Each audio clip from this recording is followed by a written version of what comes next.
Welcome everybody, and thank you for your patience. We're in for a great treat. It's a pleasure to introduce Rabbi Jodi Kornfeld this morning, and she has so many accomplishments. We don't have a lot of time. I'll try to say them as fast as I can. She founded Beth Chaverim, Jewish community in Deerfield, which is a suburb of Chicago, in 2003. She holds a Master's of Jewish Studies and a Doctor of Science in Jewish Studies from Spertus College in Chicago. Rabbi Kornfeld was ordained by the International Institute for Secular Humanistic Judaism in October 2009.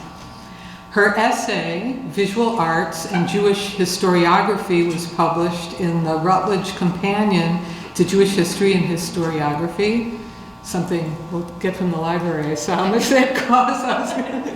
Kindle, I don't think so. She's generously served and continues to serve as president of the Association of Humanistic Rabbis.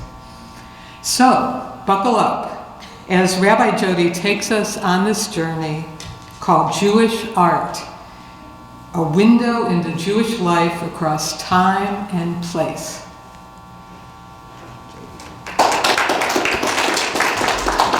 Thank you, Susan. It's such a pleasure to be introduced by a colleague and a friend, so thank you very much. The last time that I had occasion to give any kind of a talk in this room was 10 years ago, this coming October, when I was ordained. And if any of you were here, I appreciate that. And if any of you have heard the legend of it, yes, I'm the one who spoke about the Cubs and how there's quite the analogy between being a Cubs fan and being a humanistic Jew. But that's a talk for another day. So it is a pleasure for me to be here and talk about what really is a passion of mine, about Jewish art.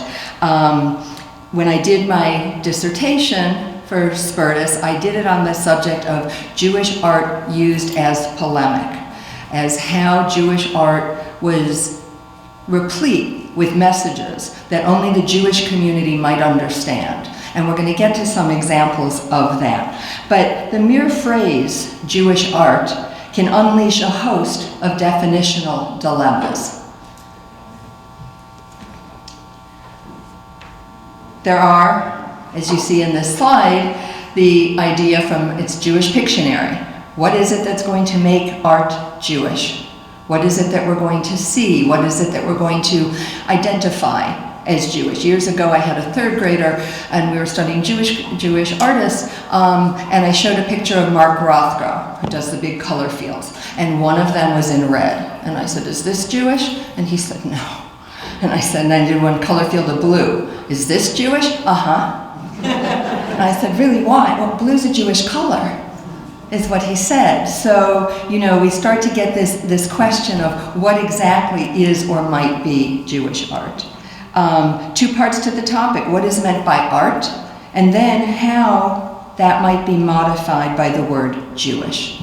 In other words, what might be on the literal and metaphoric walls, and then how can we use that as a window into the cultures of Jews over time, space, and geography. I propose that in addition to merely informing the Jewish experience over historical time and geographical space, that there is an identifiable trend from biblical to modern times to use Jewish art for polemical purposes, to make an affirmative and often provocative statement about the majority cultures in which Jews lived. It's my hope that after we spend some time together, you each will view Jewish art differently, approaching it with a different set of questions, again with the questions you may not have previously asked. My own epiphanic moment came when Dr. Byron Sherwin, of blessed memory, professor, dean at Spertus, spoke of the Warsaw Ghetto Uprising statue by Nathan Rappaport. And there's an iteration of it both in Warsaw and at Yad Vashem in Jerusalem. It depicts Mordechai and Yelovitz, one of the leaders of the uprising, with others. So you see in the statue depicted the uprising. Almost as an aside, Dr. Sherwin noted that unlike the statue's strong and muscular man seen in the middle figure, the image of what Max Nordau in 1898 called the muscular Jew, the reality, the truth of the situation, was an already thin and Yelovitz, emaciated by the conditions of deprivation without adequate food, water, or air in the ghetto, leading to an unsuccessful uprising. In Dr. Sherwin's comment, I realized the potential polemic value of Jewish art. The statue, created in 1948, was undeniably a polemic against the wider culture's actual victimization of the Jew and the perceived notion of the Jew only as a victim. Here, Jews are victors, not victims.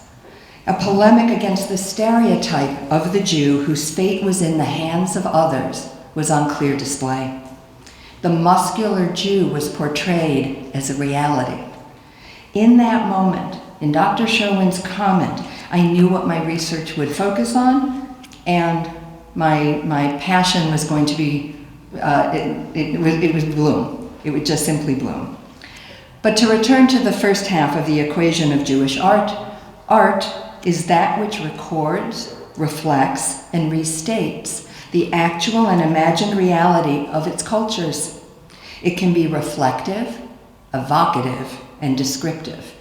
It can be imaginary, aspirational, and expressive. It can mirror the experiences of the artists and their communities, or it can push new boundaries of expression. It may be two-dimensional or three-dimensional.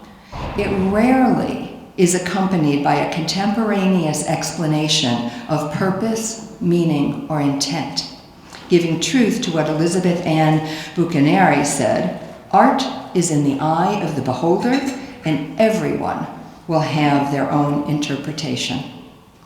In the context of Jewish art, there's a process of what Stephen Fine called visual midrash, in which the modern observer engages in order to come to a potential or plausible understanding. With what forms can an observer interact? If we draw an analogy to a blueprint of an art museum, there can be halls of antiquities, of paintings, both scenic and portraiture, of metallurgy, of sculpture, or of textile arts, of mosaics and frescoes. To this, we can add architectural spaces, generally for communal use. And if we curate some of these galleries Jewishly, we will find jewelry and ritual objects such as menorahs, candlesticks, Torah crowns, and even coins, Torah covers and wimples, illuminated or illustrated manuscripts in Haggadot, Machzorim, or Ketubot. The long-lasting stone of a tombstone and the fleeting design of a henna design as a bride's adornment belong in these galleries, as do the paper ephemera of posters and placards. We have a very full museum indeed.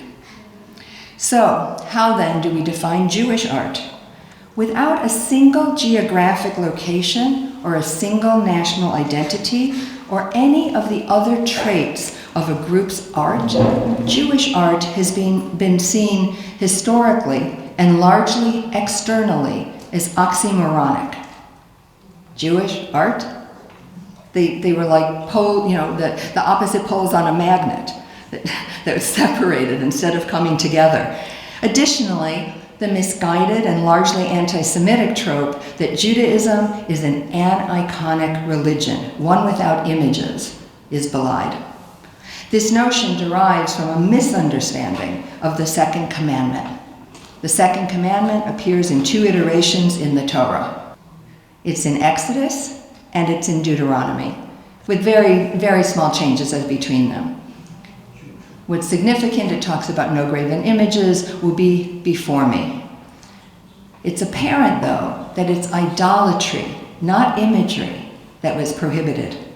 The language prohibits other gods before me, meaning hierarchically in a superior position, not meaning laid before me, set out before me. And the further language in the commandment, in the heavens, on the earth, or in the waters under, reflects the loci of the pagan gods of the time. So the second commandment itself was a polemic against paganism. When we shift the paradigm to what was shared across time and space, instead of what was lacking, Jewish art emerges clearly. Regardless of location, Jews have shared a religious history and text. They shared a vocabulary of faith and tradition, even when the language varied. And until the establishment of Israel, Jews shared the status of a minority population, more often than not persecuted in the lands in which they lived. Given all of this, Jewish art has been variously defined. And this is going to take a little bit of a magic act since it's not up there for me to read with you, but Jacques Lipschitz, if a Jew creates it, it's Jewish art. And then Marc Chagall. It's a problem when your notes say read it instead of copy and paste. I'll read it. Thank you. If a painter is Jewish and paints life, how can he help having Jewish elements in his work? But if he is a good painter, there will be more than that. The Jewish element will be there, but his art will tend to be universal. Marc Chagall. Thanks, Susan. So it's significant to include context, not just content. Or more specifically, we can say, I think, Jewish art is part of the cultural output of the Jews anywhere, at any historical time, regardless of style, method, design, or purpose. It's the context that matters. Such a definition allows for the importation of decidedly non-Jewish elements that are not indigenous to Jewish tradition as an act of what Katrine Cogman-Appel calls cultural borrowing, or, when carried to extreme, what Ivan Marcus calls cultural resistance. The former, cultural borrowing, refers to a form of acculturation whereby the minority Jewish population looked to and borrowed non-Jewish pictorial sources and visual languages in order to translate them into a Jewish visual language. An example of this would be an Islamic geometric or floral design used to adorn ketubot of Jews living in Muslim lands. This is an example from Iran from 1905. And of course, in Islam, there is an absolute prohibition against representational art. So there will be no depictions of human beings, faces, anything like that. So Jews living in those lands were not about to put figures on a ketubah. Instead, what's really almost an identifiable Islamic design would be these geometric patterns or these floral designs. So the Jews imported that and used that. The latter, cultural resistance, is cultural borrowing for the express purpose of defying and undermining that which was borrowed, as we'll see in a few minutes. Cultural borrowing and cultural resistance both reflect the minority state of Jews and are important to understanding the relationship with the majority. There are many ways to curate our imaginary Jewish art museum as we look at what is on the walls and ultimately what we see through the windows. The suggestions vary in focus as there is necessarily an interconnection between them. We can move chronologically from biblical times to the present, from place to place. Such an exhibition would demonstrate that Jewish art has been created for millennia. We could create an exhibition by artist and look for the artistic and other influences on such an artist. The work of Moritz Oppenheim is illustrative. Oppenheim was a German Jewish artist who lived from 1800 to 1882. He's been called the first Jewish painter of the modern era because he was the first to gain acceptance in the non-Jewish German society without converting and while remaining religiously observant. His style was realism, whereby an artist depicts the subject matter, usually everyday scenes and people, as it actually is in all its details, without idealizing, sensationalizing, or romanticizing it. Between the 1850s and his death in 1882, Oppenheim created a series of 19 paintings called Scenes from Traditional Jewish Family Life. This painting is The Wedding. The series is an example of Jewish genre painting, depicting a mood and a story. His goal was to preserve Jewish identity in its encounter with modernity and not be merely a nod to nostalgia, to a time gone by. Now, whether he succeeded or instead did create a painting that, as we look at it today, waxes nostalgic, is in the eye of the viewer.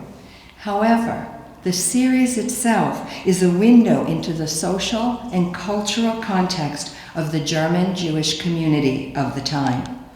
Jews, like him, Oppenheim seems to be saying, could be good national citizens of Germany, assimilating into that culture without losing Judaism or Jewish culture, could maintain those elements. Another way we could organize our material, our collection, is by type and the material that's used. Now, Torah covers are not generally examined as an exemplary ritual object, but they can tell differing narratives about different Jewish communities. We are most familiar with an Ashkenazic Torah mantle. It's sleeve-like, just straight on, right, to cover the scroll. These Torah covers, taken where you're not supposed to take pictures by my friend Alicia Gedgman, I have to give her, I of course obeyed the rules, from Italy, are distinctive for their uniqueness, resembling skirts, not sheaths. And they also bear a remarkable resemblance, will you change the slide? To the caplet and gown worn by the Pope. Now, whether this was out of deference as a sign of respect, whether it was an example of cultural borrowing through design appropriation, or meant to offer commentary on the papal relationship with the Jewish community is unknown. But we can discern much about the Italian Jewish community, specifically the role of Italian Jewish women from these covers when viewed in a broader historical context and in light of external textual references.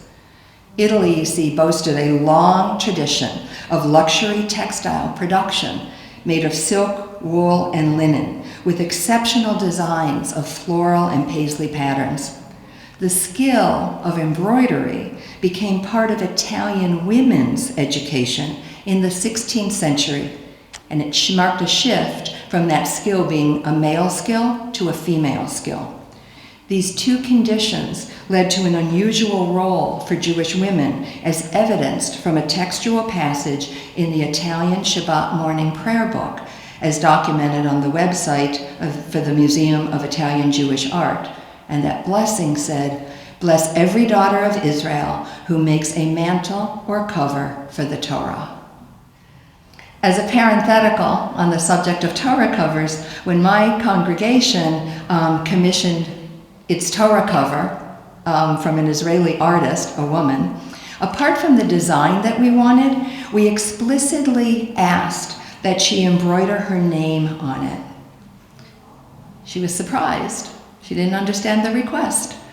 And our narrative of the cover, our narrative, the one that we want people to understand when they see our Torah cover, included the fact that too many women in the Bible, in that text that the cover is covering, and indeed in Jewish history, go unnamed, and we wanted to be a corrective to that trend. Her name is Miriam Ach. And so we arrive at the final way of understanding at least some significant examples of Jewish art, namely the subversive, the provocative, and indeed polemical messaging expressed. When so used, it expressed points of view known to and understood by the Jewish community exclusively as a statement against the dominant culture and affirmatively as a statement of Jewish identity. As bookends on this premise, we've already seen that the second commandment was a polemic against paganism and the idolatry of the Canaanite culture, from which Israelitic religion arose, and that the Warsaw Ghetto Uprising statue defied Jewish victimization by portraying a muscular Jew. So let's look at a few examples that fill in that middle.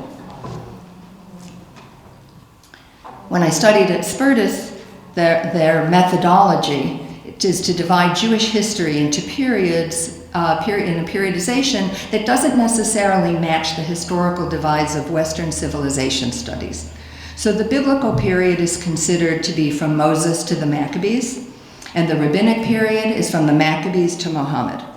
So it's to that time frame that we turn. On this slide of Helios, ancient synagogues from the late 5th and early 6th century were discovered in the 1990s. This image of a floor mosaic of the Greek God Helios from Beit Alpha in northeastern Israel and a similar floor mosaic at Sepphoris in the Lower Galilee perplex scholars. Why was there a depiction of a Greek god in a synagogue? Various narratives have been offered, any one of which can inform the viewer of the relationship between the Jewish community and the majority culture. It's been suggested that these mosaics served an important function in framing the Jewish calendar, merging the astronomical, zodiac, and agricultural calendar to establish diasporic rites and rituals. As such, it served a conceptual purpose. Or it may have been a decorative element of what Stephen Fine called ancient linoleum, borrowed from the motifs of the day. But finally, I suggest there was a polemical purpose to the depiction and placement of the Helios Mosaic. Provided with the cover of surrounding decorative mosaics, the Helios floor mosaic was a visual polemic against paganism. It was literally underfoot and walked on. It could not be an object of idolatry or worship, or, I dare say, respect. This explanation is bolstered when read with the text of Tractate Avodah Zarah 50 AB, more than you need to know, I think, right? In the Talmud. Nevertheless, this tractate deals with idolatry and literally foreign worship and addresses the issue of walking on streets newly paved with stones previously consecrated to the Roman sun god Mercury, the counterpart to the Greek sun god Helios. The rabbis held, with regard to those stones, there was no possibility of idolatry, and the stones held no power. Designs on pavements were not prohibited. Read together then, as we continually looked for a textual reference to provide us with context, the pagan god is treated as part of the floor, regularly subject to footsteps. That was a common decorative placement in the pagan world. The true and polemical meaning would be understood only by the Jewish population precisely because of the Talmudic text with which they were versed. As we move forward in time to the medieval period, a time period that Spies would call Mohammed to Mendelssohn being late 18th century, we see the Jewish community interacting largely with a Christian Europe. The opportunities for cultural borrowing or appropriation and cultural resistance expand exponentially. It is in this time frame that illuminated, meaning illustrated, manuscripts emerge. It's also an historical time frame of much anti-Semitism, in which blood libels arise against the Jews. The Black Death, led to accusations of Jews poisoning wells. Forced conversions of Jews occurred during the Crusades and the Inquisition. Expulsion of Jews takes place from countries including England, Spain, and Portugal. We see illuminated Haggadot created, a genre that's also been called the first graphic novel, mixing story and pictures. In addition, there were illuminated machzorim, the books that were used for the high holidays, and of course, we know the role and purpose of the Haggadah in the Seder. It is and was owned and used in a personal, familial setting. Illuminated versions likely were costly, perhaps commissioned, evidencing communities of wealth and higher socioeconomic status. The illustrations were educational and instructive, and they were decorative. Still, any hidden messages would be seen and understood safely by Jewish audiences, while couched in the more broadly understood imagery and style of other Christian illuminated manuscripts. The well-known Exodus story of the Israelites not just escaping slavery, but prevailing over the Egyptians gets a visual treatment that also offers commentary on then contemporary majority powers. A famous example is in the so-called Bird's Head Haggadah from the 1300s in Mainz in southern Germany. Is that the one we have? Are they making matzah? Okay, good. The Egyptian faces in the picture on the right are blank ovals, while the Israelites had birds' heads. Now, there had been a school of thought that this was out of deference to the second commandment, a prohibition against images, but Mark Michael Epstein offers a very different interpretation. The Egyptians were nothings, blanks, and entirely disempowered, as was their king, the Pharaoh. By implication, so was the Christian majority in Europe. In other words, the ubiquitous images proclaiming the superiority of Christianity and the power of Christians over Jews were literally reduced to nothing with empty ovals.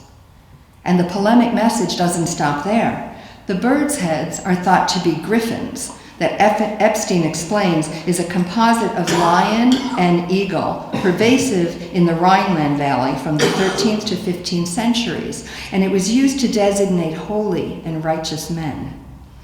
Looking at the picture on the left, the hats that are there, known as Judenhut, signify a positive statement of Jewish self-identity in contradistinction to the legal requirement of headgear that was mandated to make the Jew identifiable to outsiders. And additionally, in these pictures, the figures are shown making matzah. Matzah, of course, is a central symbol at Passover in the Seder. Nevertheless, and perhaps ironically, it needed to be reappropriated as a Jewish symbol and vested with a new or renewed meaning. In Eucharist theology, the matzah, or bread from the Last Supper, was reinvented, and when eaten, was taking the body of Christ into oneself for salvific purposes. With Christianity's assertions of superiority and the Eucharist's salvific efficacy, it came to represent what Michael Batterman called the debasement and persecution of the Jews. The image here, as visual vocabulary, becomes what Epstein correctly calls a polemic against these messages. It shows how matzah is made in direct opposition to the blood libel that maintained that matzah was made from the blood of Christian children and what its purpose was. Can you switch to the next one? Similarly, in the Golden Haggadah from northern Spain in 1320, the Egyptians in the lower quadrants are shown as Spanish knights. Julie Harris has pointed out the polemic value of this image. It too demonstrates the message that the prevailing powers of the day have no real power over the Jews, or if they do, it can be overcome. The upper right panel shows the part of the Exodus story when the Israelites, quote, borrowed from the Egyptians objects of silver and gold and clothing, thus they stripped the Egyptians, Exodus 12. The spoils taken here are not Egyptian, but they're church vessels. The political overtones are present. Let me suggest that this is even more so when these images are read in connection with 3 biblical passages with which the Jewish community would have been versed, and which indicate that the taking of temple vessels was an indication of victory over those to whom the temple belonged. The analysis of the artwork needs the textual reference. In 2 Chronicles 36, Nebuchadnezzar destroyed the temple, and the temple vessels were taken.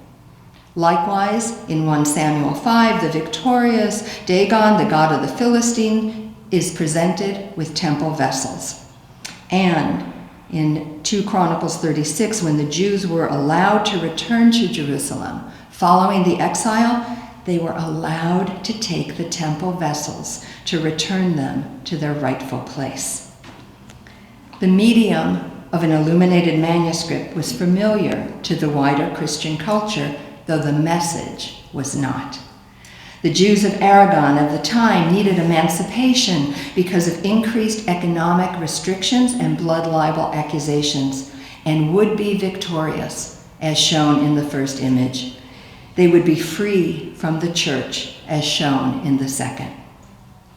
Significantly, the use of political messages in an illustrated Haggadah continued into the modern period, with the Szyk Haggadah illustrated by Polish Jewish artist Arthur Szyk between 1934 and 1936 in Lodz, Poland. So in this illustration, the familiar 4 sons are depicted. The evil son in the upper left corner is clearly a German, as we see by the clothing that he's wearing, as Szyk is commenting on the rising threat and evil of his day. Susan sent me an article from the Forward, my journey with the Szyk Haggadah, just within this past week. And what's revealed there is that the picture, the image, was even more Germanic. That there was a Nazi armband that they've been able, when they look at the original artwork, to see had been taken out. That it was just going to be too dangerous for that to be there. I want to come back to that notion when we look at Marc Chagall's White Crucifixion. And in two other pictures, the Pharaoh and those servants, or his, not his servants, the members of his court, are also originally depicted with swastikas. As we move to the modern era in Jewish periodization, it's important to note that in art history terms, it appears that we're skipping a significant time known in Western civilization as the Renaissance. It represented a rebirth from the Christian Dark or Middle Ages, an historical period of much darkness, death, and disarray from the fall of the Roman Empire. In Jewish historical terms, the Renaissance is subsumed into the medieval period.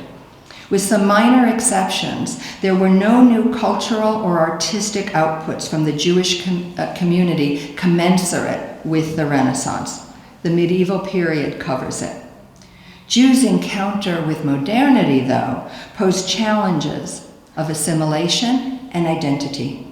Think back to the Oppenheim series of paintings. Throughout, it has been an ongoing communal dialogue of what to retain, what to restate, and what to reject. Sound familiar for humanistic Jews, right? It has further been a time when the majority culture has been both receptive and embracing, and cruelly repressive and genocidal to Jews. Though still a minority culture, Jews in the modern period have made so many inroads that they are well integrated into the majority culture in virtually every endeavor. Additionally, the founding of the State of Israel created a place where Jews are the majority culture.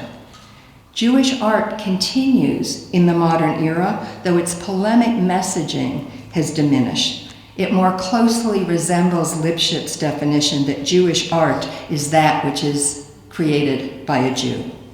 Messages and meanings are more universalistic and directed at Jewish and non-Jewish audiences. Jews have been the leading figures in every modern art movement.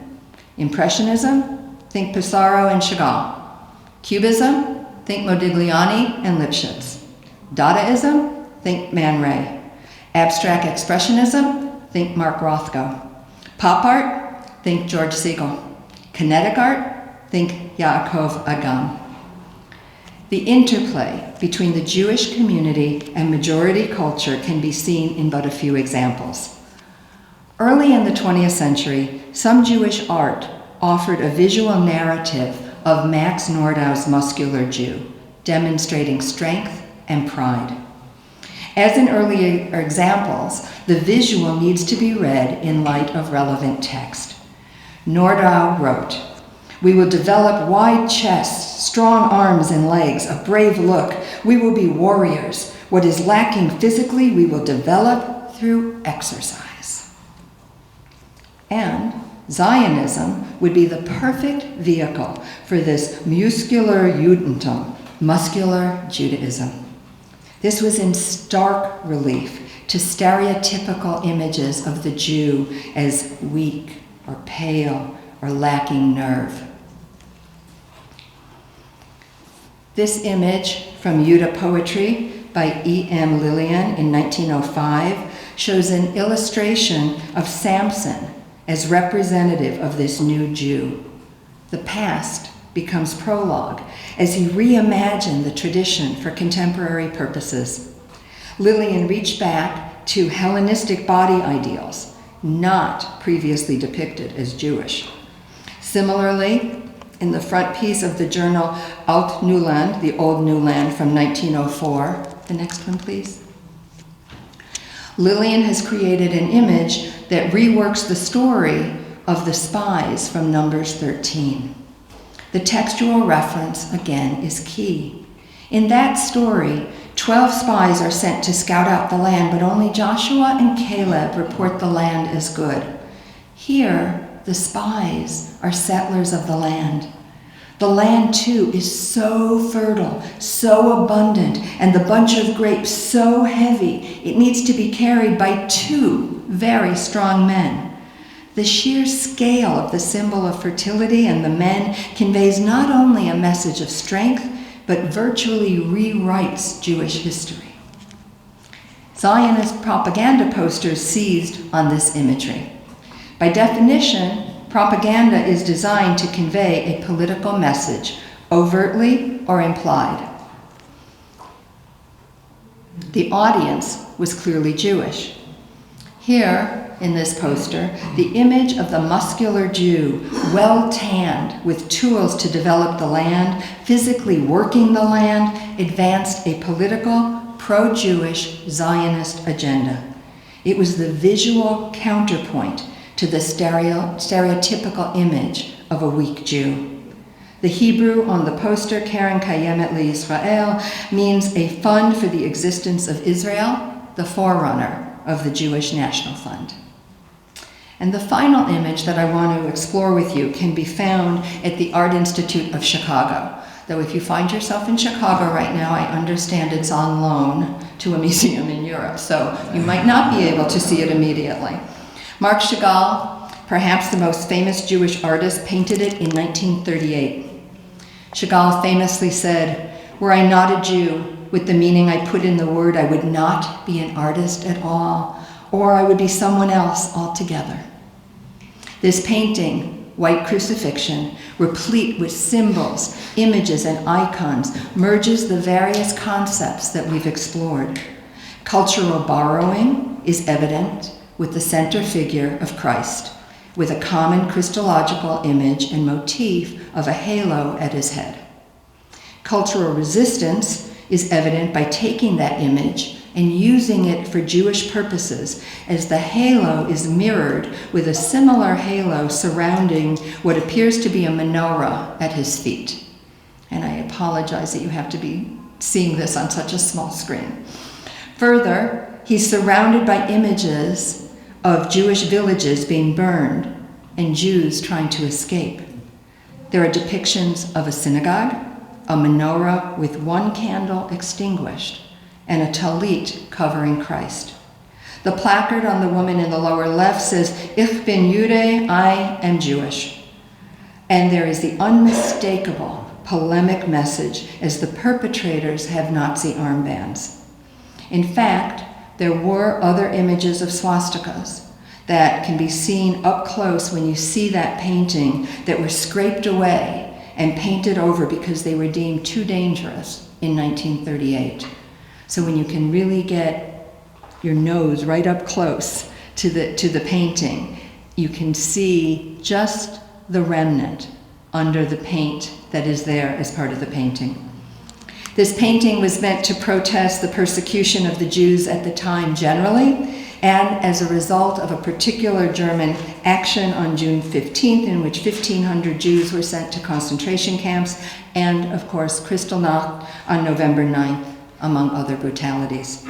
Chagall has taken the central Christian image and reconfigured it for Jewish purposes, using depictions of then contemporary persecutors to make his statement. Christ is a persecuted Jew, not a Christian dying for other people's sins. The Art Institute of Chicago describes the painting's message as follows: by linking the martyred Jesus with the persecuted Jews and the crucifixion with contemporary events, Chagall's painting passionately identifies the Nazis with Christ's tormentors and warns of the moral implications of their actions. Finally, as we have seen with other works, there's a textual referent that informs the meaning of the painting. Focusing on the burning Torah in the lower right corner, Susan Compton tells us that there's an unexpected secret reference to a classic Hasidic story, the burning of the Torah. That story, she summarizes, is as follows. Once, when a bishop tried to burn the sacred writing of the Jews, the mighty prayers of Rabbi Israel went to the palace of the Messiah. The bishop thereupon fell into a fit, frightening all the others who had been intending to burn the Torah scrolls. She explains, Chagall's white light, she considers symbolizing the power of the Word of God, is traversed by a green-clad figure with a bundle, the Elijah from his other painting over Vitebsk, who comes back to help his people in times of trouble. The painting, like the other works of prior eras, becomes the visual polemic of a particular text. The message, therefore, betrays the Christian notion of salvation and a Messiah who has already come. Instead, it is a message of future redemption and a promise of a messianic age as a salve for current troubles. The horrors and the persecutions will end. I think should just get us back to the beginning. Our field trip to the Jewish Art Museum is now complete. We've needed to look broadly at all forms of artistic output by Jews throughout time and space. Textual references have been of great assistance as we seek to understand the messages potentially embedded in each work of art. In good Jewish fashion, we ask questions of the artwork, of the artists, and of the communities from which they came. Answers may not be neatly given, but I think that the task is nonetheless worth the effort. I thank you.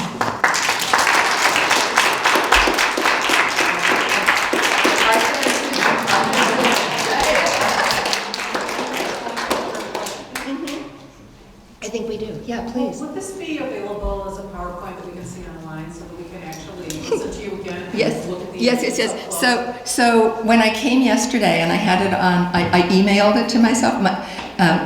My daughter-in-law helped create this for me. I had it on a flash drive. I had it in an email.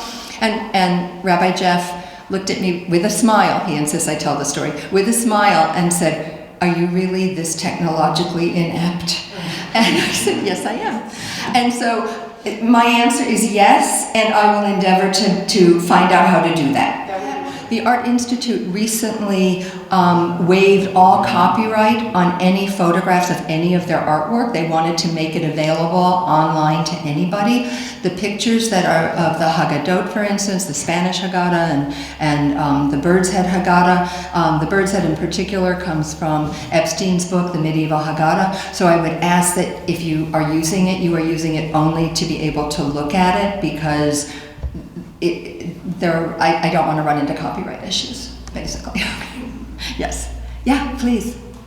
So you used the words graphic novel, so I'm taking that as my edge for this question. Do you have any comments you want to share about either a super serious graphic novel like Mouse, or more generally the role of Jewish comic book writers and artists, which now is dominating popular culture? Sure.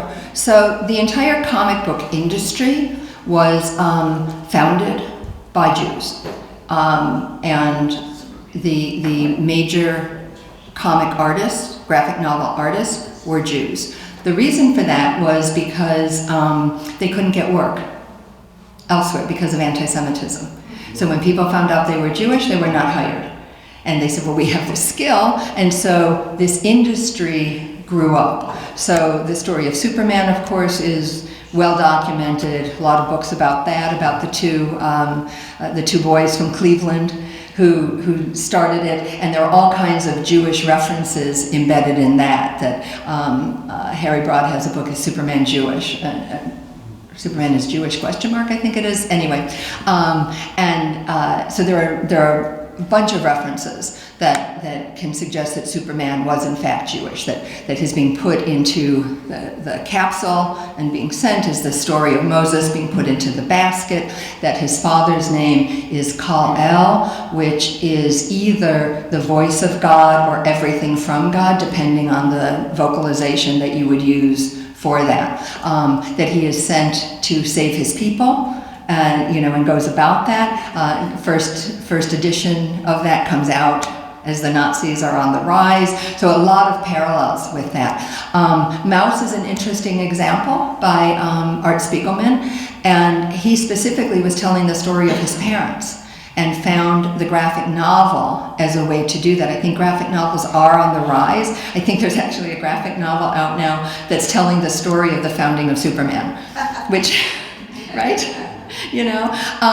So the idea, I heard Spiegelman speak, and he talked about the co-mix, C-O--mix, as like a play of word of comics, but the co-mix of pictures and words.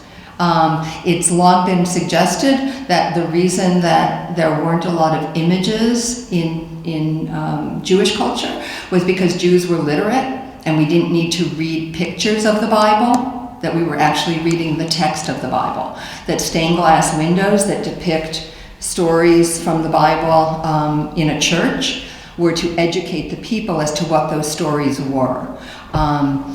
I don't want to be unduly chauvinistic and say, yes, that absolutely Jews everywhere were always literate. But that may explain some of the notions as to why there were texts that we relied on that weren't necessarily illustrated. And of course, the whole notion of illustrated Haggadot, would have been to keep people interested. A lot of the things we do at a Seder came out of this idea that we want the kids to participate and have fun. So you can play with your food. You can dip it twice. We're going to get the youngest to ask the 4 questions, so they're going to get involved. So when you have these pictures that are there, it makes it that much more interesting. So I don't know if I hit your question or danced around it or addressed it enough. Okay, good. Yeah, please. Can you expand a little on you made a couple of comments about the Renaissance, and if I understood correctly, you didn't feel it was a period in which Jewish art changed? Right, so in Western civilization, the period of the Renaissance in about the 1600s falls within the Jewish historical period of the medieval period. So anything that would have come up wouldn't have been brand new as a rebirth, as the Renaissance would suggest. There were Jewish humanists in the Renaissance, but the kinds of things, the kind of cultural output that was happening in Christian Europe that defines Renaissance is already subsumed in another era of Jewish history. Okay? The Renaissance, the rebirth, because it was coming between the Dark Ages and then this rebirth. We're finally out of this horrible time that resulted from the fall of the Roman Empire. In Jewish history, at least as I learned it at Spertus, the periodization is different, so the Renaissance falls within it. It's interesting to me, in part because the Florentines identify strongly with some Jewish history, in particular David and his triumph over Goliath, because they felt that they, as a very small piece, but a brainy, strategic piece of Italy, had triumphed over the much more powerful other Italian states like Milan. And it's very, there's a lot in their art, the Renaissance art of that culture at that time that recalls the story of David. So at least some of it was going the other direction. Right. And much of the humanism that developed during the Renaissance was against the stranglehold that the church had. So when we talk about sort of the secularization of European culture, it's within the confines of what would still be allowed while you were church going. There was a pushback, a pullback from the church, but it wasn't a rejection of the church. And so Jewish humanists, and there were a few writers in that time period, they got swept up in that. You started to have more secular education and things like that. But as far as distinct Jewish art that you would say, oh yeah, that's from the Renaissance, we don't see that. I should mention also, in Amsterdam, which was very liberal, Rembrandt was doing just fine, and some of his best paintings are of the Jewish community. Yes. He was good friends with the Jewish rabbi of Amsterdam. Yes, exactly. Which raises that question, if you're going to take a look at Jewish art, did it have to be produced by a Jewish artist or merely have a Jewish subject? So I chose to have it be by a Jewish artist. The other, I think, can be valid, and that too can be a window into how that was. Interestingly, those were oil paintings with the certain technological changes can affect what Jewish artists were doing. So Impressionism, because of the development of the metal paint tube, allowed art to be done outdoors, not just in a studio. So you see Pissarro being able to be outdoors with what he's doing and join in what other artists were up to. Yeah? My question is a question that I asked myself and many other people I heard about what we denominate now contemporary Jewish art. Specifically will be that is a Jewish artist doing art, because what I see in many situations today, Jewish art seems to be in many cases related to subjects that are religious subjects or religious elements. For a humanistic Jewish artist, what will be the contemporary elements that will define Jewish art? So I think that with the modern era, the messages of art have become more universalistic, just generally speaking. I think that depictions of scenes from our past, of life cycle events, would be an example. That we can still see depictions of a wedding. Obachek has a series of lithographs that he's done. And there's a very famous one of a couple and other people surrounding him under a chuppah. So very much a Jewish subject without necessarily invoking a lot of Jewish law, Jewish stricture, things like that. Trying to think of some, because there are contemporary Jewish artists, clearly. Sivan once had shared with me, I don't know if we were at a colloquium, where we were, but anyway, she has brought a lot of Israeli art to the conversation. And she had an entire presentation of all the ways that the sacrifice of Isaac, the Akedah in the Bible, is depicted by contemporary Jewish artists. And part of Israeli artists, in large part because for Israelis, the message of what are parents doing, sacrificing their children, is a very modern, relevant question.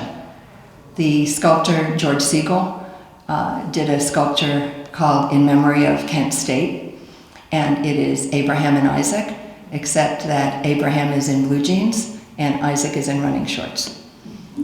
And so Kent State and the protests of the Vietnam War, again, the same message. In what ways are fathers, and I would broaden that parents, sacrificing their children? So we can still look at an ancient text and try and find another way to make it relevant and what is the overriding message, even though the text might be old. Yeah, thank you. You skipped over, and it didn't really, wasn't relevant to the message you gave us today, which was very good. Thank you. There's a huge amount of paper cutting.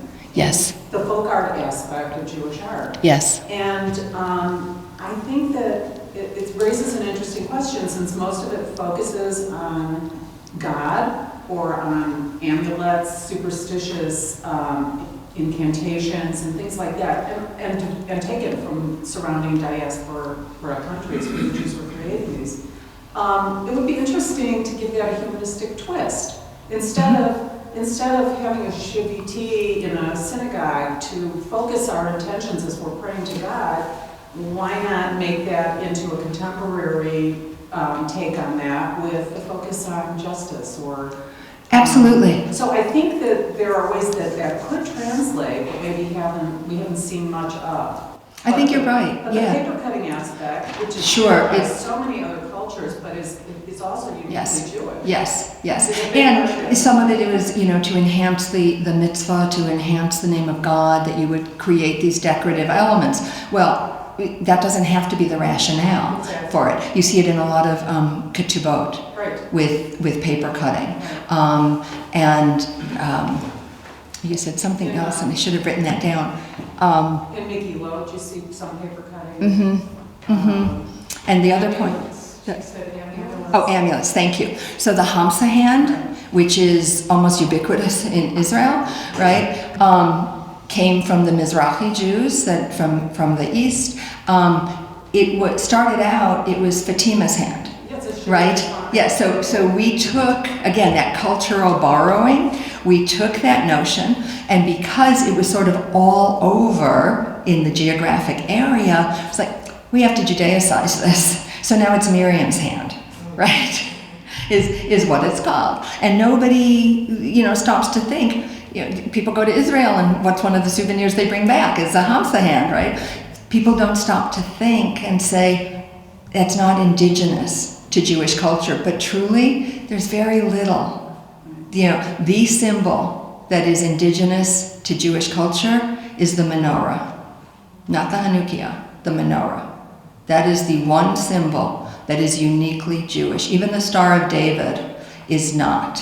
It was like two breastplates upside down and symbolized something further. But the menorah is the only unique one. When I was studying at the Institute, and Brian Schmidt, so wonderful, on our Religion and Biblical Israel, every day, it was like you have a semester class or a year's class in 2 weeks. So every day I was coming in, it was the first class I took, every day I said, is that uniquely Israelitic? He'd say, no. Okay. He'd study something else. I said, is that uniquely Israelitic? No. Finally we hit on one thing that was. So it's like, okay, that's helping. So very little is indigenously Jewish. the Israelites grew out of the Canaanite culture. So of course a lot of that early pottery and early fetishes that look like Asherah, they were borrowed from the Canaanites. Yeah. You said menorah, but not the Hanukkah. Is that just because the menorah preceded the Hanukkah, or is it more to that? No, Hanukkah is for Hanukkah and has 8. A menorah has 7 branches. Right, but so why would the menorah be uniquely Jewish, but not the Hanukkah? Oh, no. I'm sorry. What I wanted to express was that by using the word menorah, I was talking about the 7-branched candlestick. Okay, not about the 8-branched for Hanukkah. That's what I was trying to distinguish, what it would look like. Okay. Well, I know you had a lot of other choices of places you could have been for this time slot. I thank you for being here. I thank you for your patience with our technical problems. You have a bit of time to use the restrooms and whatever before lunch is to begin at noon with table topic talks facilitated. Something's happening. Okay.